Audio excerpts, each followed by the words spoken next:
दोस्तों नमस्कार। लोकसभा चुनाव के परिणाम में जिस तरीके से बीजेपी का प्रदर्शन हुआ है उससे नरेंद्र मोदी अच्छे खासे परेशान हैं। किसी तरीके से सरकार तो वो बना लेंगे, तीसरी बार प्रधानमंत्री की शपथ भी ले लेंगे, लेकिन सरकार कैसे चलेगी और कितने समय तक चलेगी इस चीज़ को लेकर के नरेंद्र मोदी के मन में बहुत परेशानी है। उनके मन में बहुत तरह की शंकाएँ हैं, चिंताएँ हैं।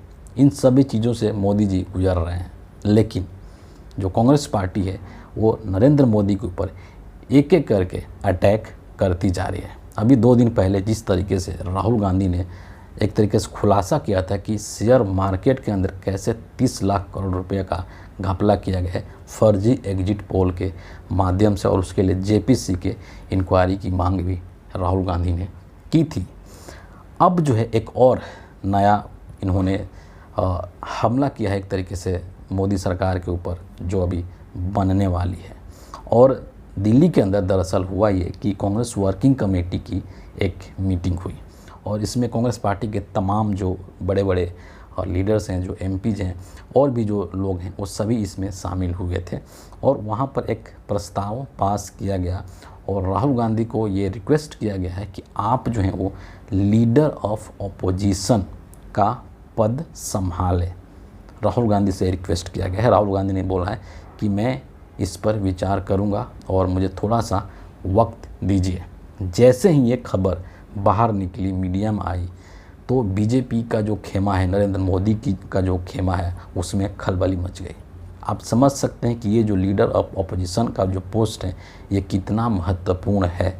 आप इसी बात से अंदाज़ा लगा सकते हैं। इस वीडियो हम लोग चर्चा करेंगे कि इसके क्या मायने हैं, इसका क्या महत्व है। लेकिन उससे पहले आपको जो लीडर ऑफ ऑपोजिशन होता है, जिसको नेता प्रतिपक्ष भी कहते हैं, इसके बारे में थोड़ा सा जानकारी रखना ज़रूरी है। जो संसद होता है, हमारा लोकसभा होता है, उसमें 2 पक्ष होते हैं। एक सत्ता पक्ष है, दूसरा विपक्ष होता है। तो जो सत्ता पक्ष होता है उसका प्रधान जाहिर तौर पर जो प्रधानमंत्री है वही होता है, उनका नेता होता है। दूसरी तरफ जो विपक्ष के जो लोग होते हैं, जो ऑपोजिशन के लोग होते हैं, तो पूरे ऑपोजिशन की जितनी पार्टियां हैं उन सभी का सदन के अंदर जो व्यक्ति नेतृत्व करता है उसको बोलते हैं नेता प्रतिपक्ष, यानी कि सदन के अंदर विपक्ष का वो नेता है, इसलिए उसको बोलते हैं नेता प्रतिपक्ष या लीडर ऑफ ऑपोजिशन। और उसी कुर्सी के लिए, उसी पद के लिए कांग्रेस पार्टी ने राहुल गांधी को रिक्वेस्ट किया है कि आप इसको एक्सेप्ट कर लें। अब इसमें कांग्रेस पार्टी को ही क्यों किया गया है और ये राहुल गांधी से ही क्यों रिक्वेस्ट किया गया है, क्योंकि इसका सीधा सा मतलब ये होता है कि जो अपोजिशन के अंदर जो सबसे बड़ी पार्टी होती है, जिसके पास सबसे अधिक संख्या में एमपीज होते हैं, वही व्यक्ति लीडर ऑफ ऑपोजिशन बनता है।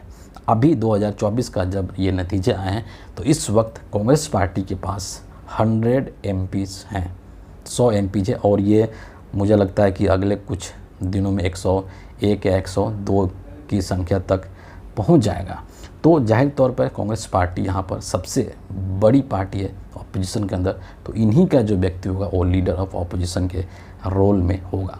लीडर ऑफ ऑपोजिशन का जो पद है, इसको प्राप्त करने के लिए आपको 10% जो सीटें हैं वो जीतनी पड़ती है। मतलब कि जो संसद का जो पूरा स्ट्रेंथ है उसका 10% आपको जीतना पड़ता है। मतलब अभी 543 अगर है तो उसका 10% मतलब आपको जीतना ही पड़ेगा। 54 के लगभग सीटें आपको जीतनी पड़ेगी, लेकिन कांग्रेस के पास तो अभी 100 का आंकड़ा पार कर चुका है ना। तो जाहिर तौर पर अभी जो है इनको लीडर ऑफ ऑपोजिशन का पोस्ट मिल जाएगा। पिछले 2014 का जब लोकसभा चुनाव हुआ था और 2019 का जब लोकसभा चुनाव हुआ था तो वहाँ पर किसी भी दल को 10% सीट हासिल नहीं हुआ था, और इसीलिए टेक्निकली कोई भी जो दल था उसको लीडर ऑफ ऑपोजिशन का पोस्ट नहीं दिया गया था। 2014 में भी ये पोस्ट खाली था, 2019 के अंदर भी ये पद खाली था संसद भवन के अंदर। लेकिन 2024 में चूँकि कांग्रेस पार्टी के पास 100 एमपीज हैं, वो 10% से अधिक सीटें जीता है, इसलिए उसके पास ये अधिकार है कि वो लीडर ऑफ ऑपोजिशन का पोस्ट अपने पास रखे और उसको मान्यता दी जाएगी। ये जो नेता प्रतिपक्ष होता है, जिसको कि लीडर ऑफ ऑपोजिशन कहते हैं, इसका जो रैंक होता है एक तरीके से, वो किसी एक कैबिनेट स्तर का जो मंत्री होता है उसके बराबर का इसका रैंक होता है। और उसी के हिसाब से एक कैबिनेट स्तर का मंत्री का जो वेतन होता है, जो भत्ते मिलते हैं या अन्य जो सुविधाएं मिलती है, उसी तरीके की सुविधाएं नेता प्रतिपक्ष को भी मिलता है, लीडर ऑफ ऑपोजिशन को भी मिलता है। ये हालांकि संवैधानिक पद नहीं है, संविधान में इसको लेकर कोई उल्लेख नहीं किया गया, लेकिन संसदीय परंपरा है, ये संसदीय कानून है और उसी के तहत इसका गठन किया जाता है। ये जो पद होता है जनरली, इसका काम ही होता है कि सरकार का एक ना कंस्ट्रक्टिव क्रिटिसिज्म करना, एक संरचनात्मक, एक रचनात्मक सरकार की आलोचना करना और देश के लिए एक विज़न प्रस्तुत करना, लोगों का जो समस्या है, लोगों की जो आवाज़ है, उसको सदन तक पहुंचाना और उस पर सत्ता पक्ष के ऊपर दबाव बनाना कि उसको लेकर के और नीतियां बनाए। बहुत ही ये महत्वपूर्ण पद होता है। जो लीडर ऑफ ऑपोजिशन होता है उसको एक बाकायदा स्टाफ भी मिलता है, 14-15 लोगों का एक स्टाफ होता है जिसके मातहत वो अपना काम करते हैं।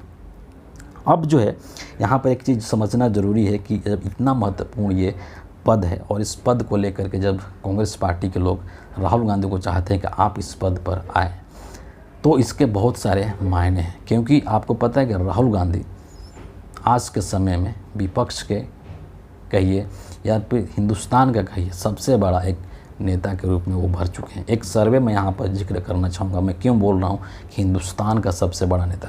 एक सर्वे CSDS लोक नीति का आया है जिसमें ये बताया गया है, ये दिखाया गया है कि हिंदुस्तान में 36% लोग ऐसे हैं जो चाहते हैं कि राहुल गांधी इस देश के प्रधानमंत्री बने 2024 में, और मात्र 32% लोग नरेंद्र मोदी के फेवर में है। मतलब कि नरेंद्र मोदी से 4% की लीड राहुल गांधी के पास है। आप समझ सकते हैं कि वर्तमान में 2024 के अंदर देश के अंदर जो राहुल गांधी है उनकी लोकप्रियता नरेंद्र मोदी से कहीं अधिक है। और जब इस तरीके की लोकप्रियता वाला एक व्यक्ति जब संसद भवन के अंदर बोलेगा तो उसको पूरा देश सुनेगा। नरेंद्र मोदी से कहीं अधिक आज के डेट में लोग राहुल गांधी को सुनना पसंद करते हैं। और ये चीज़ आप सोशल मीडिया पर देख सकते हैं।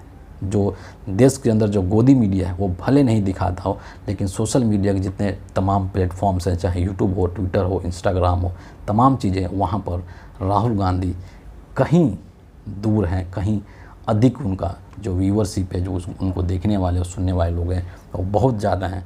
नरेंद्र मोदी उनके तुलना में काफ़ी पीछे हैं।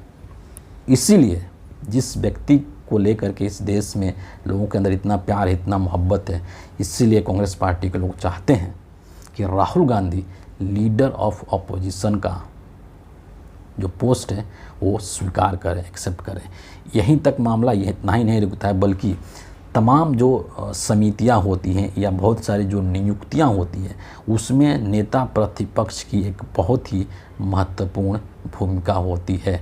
चाहे वो ईडी की नियुक्ति करनी हो, चाहे वो CBC हो, CBI हो, है ना, चुनाव आयुक्तों की नियुक्ति करनी हो या मुख्य चुनाव आयुक्त की नियुक्ति करनी हो, जो केंद्रीय सूचना आयोग के जो अधिकारी हैं उनकी नियुक्ति करनी हो, इस तरीके के जो तमाम नियुक्तियां हैं उसमें LOP का एक बहुत ही अहम भूमिका होता है। और वहाँ पर जब राहुल गांधी LOP होंगे तो सोचिए नरेंद्र मोदी की परेशानी किस तरीके से बढ़ने वाली है।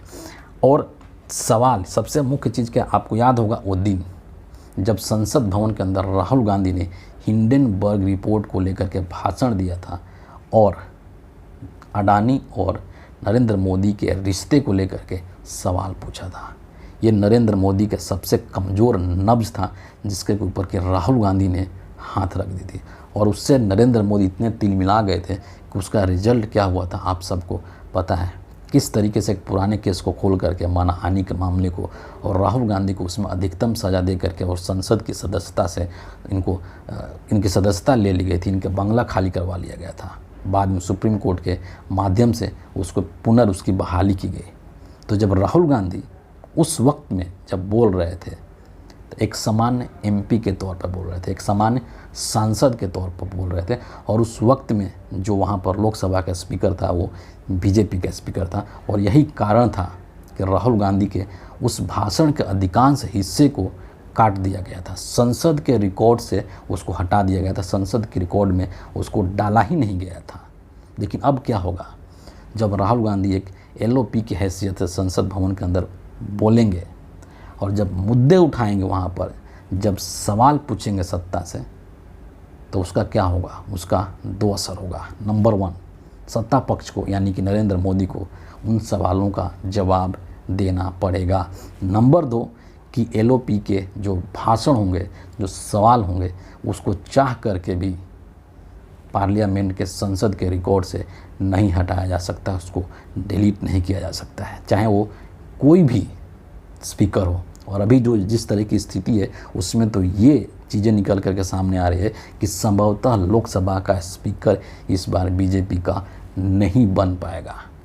TDP जो तेलुगु देशम पार्टी है, उसके जो चंद्रबाबू नायडू हैं, वो लोकसभा के स्पीकर के पोस्ट के लिए पूरी तरीके से अड़े हुए हैं कि ये जो पद है वो हमें ही चाहिए।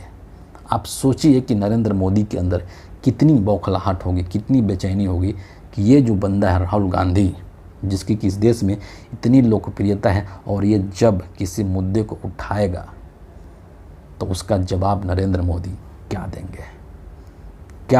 देंगे जवाब, और देश को क्या सुनाएंगे। इसी चीज़ को लेकर के नरेंद्र मोदी के अंदर, बीजेपी खेमे के अंदर बेचैनी है कि अगर राहुल गांधी, इस चीज़ की पूरी संभावना है कि LOP का जो पोस्ट है वो राहुल गांधी एक्सेप्ट कर लेंगे, वो लीडर ऑफ अपोजिशन बन जाएंगे, और लीडर ऑफ अपोजिशन के तौर पर जिस तरीके के वो सवाल करेंगे, जिस तरीके से मोदी सरकार को सवालों के कटघरे में खड़ा करेंगे, ये निश्चित है कि नरेंद्र मोदी के पास उसका जवाब नहीं होगा। फिर क्या होगा, फिर नरेंद्र मोदी की जो मुश्किलें हैं वो और बढ़ने वाली है।